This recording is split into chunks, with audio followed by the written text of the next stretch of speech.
ស្នេហាយើងទៅមុខមិនដល់ខំដើរ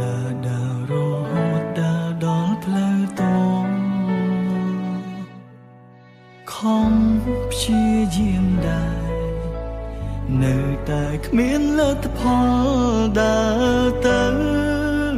ជន់តែផ្លូវឈឺចាំ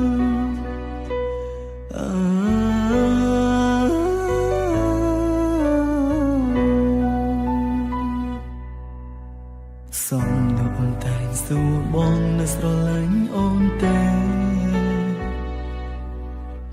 ខំគេសំណួរមាសមើលទាំងទ្រង់ឈឺផ្សាចិត្តនៅតែស្រឡាញ់តែផ្លូវពោលពេញទៅដោយបញ្ហាទៅយ៉ាងណាក៏ពួកយើងទៅមិនដល់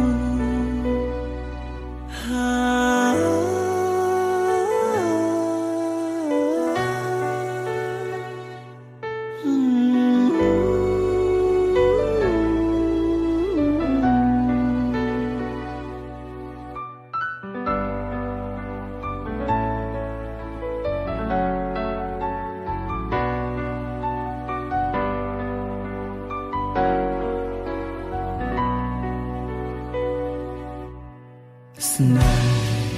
ហាយើងទៅមុខមិនដល់ខំដើររហូតដើរដល់ផ្លូវតងខំព្យាយាមដែរនៅតែគ្មានលទ្ធផលដើរទៅជន់តែផ្លូវឈឺចាំ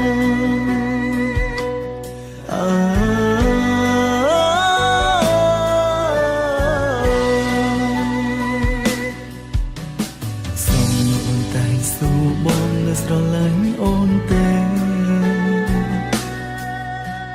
ខំទីសំណួរមាសមើលទាំងទ្រង់ឈឺផ្សាចិត្តនៅតែស្រឡាញ់តែផ្លូវពោលពេញទៅដោយបញ្ហាទៅយ៉ាងណាក៏ពួកយើងទៅ